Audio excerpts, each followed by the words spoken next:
Thank you, Mr. Chairman. Today my country, Belarus, is in turmoil. Peaceful protesters are being illegally detained, beaten, and imprisoned. The protests themselves started after a cynical and blatant attempt by Mr. Lukashenko to steal the votes of the people. The demands of the nation are simple: immediate termination of violence and threats by the regime, immediate release of all political prisoners, and free and fair election. There is only one obstacle to these demands being met. This obstacle is Mr. Lukashenko, a man desperately clinging onto power and refusing to listen to his people and his own state officials. A nation cannot and should not be a hostage to one man's thirst for power, and it won't. Belarusians have woken up. The point of no return has passed. This is manifested now by daily demonstrations of hundreds of thousands of all across Belarus, despite police brutality and blatant disregard for Belarusian laws and international norms. This is manifested by the strikes across the largest factories and state-owned companies in Belarus, despite intimidation and, in some cases, unlawful layoffs. This is manifested by all the strata of our society and all the political spectrum demanding on one and the same thing.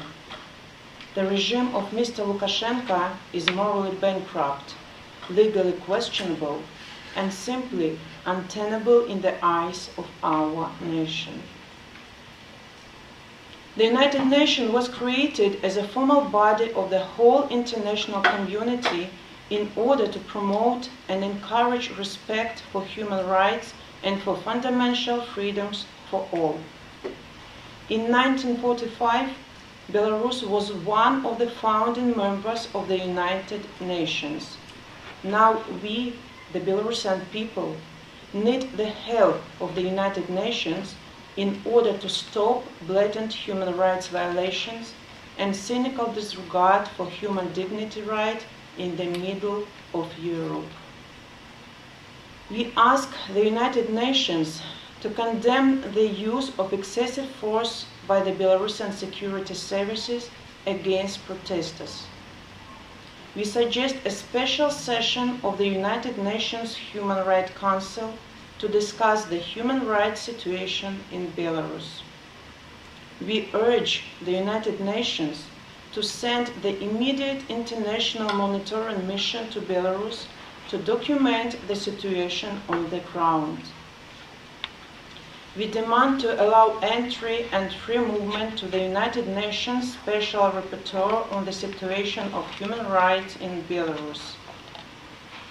We demand immediate release of all political prisoners from arbitrary detention, including Sergei Tikhanovsky, Viktor Babarika, Pavel Severinets, Olga Kovalkova, Sergei Delevsky, Mykola Statkevich, and dozens of other arrested civil society leaders. We demand the end to the intimidation and targeting of the members of the Coordination Council, Svetlana Alexievich, Olga Kovalkova, Pavel Latushka, Sergei Delevsky, Maria Kolesnikova, Maxim Znak, and others. I want to make it very clear. Collaboration with the regime of Mr. Lukashenko at the moment means the support for violence and blatant violation of human rights. I call on the international community to use all the mechanisms to stop the violence, including sanctions on the individuals that committed electoral violations and crimes against humanity.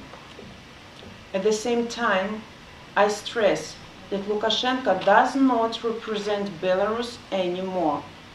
Belarusians are lawful, peaceful, and responsible people with a high sense of personal and collective dignity, as they demonstrate every day, every single moment in the past weeks.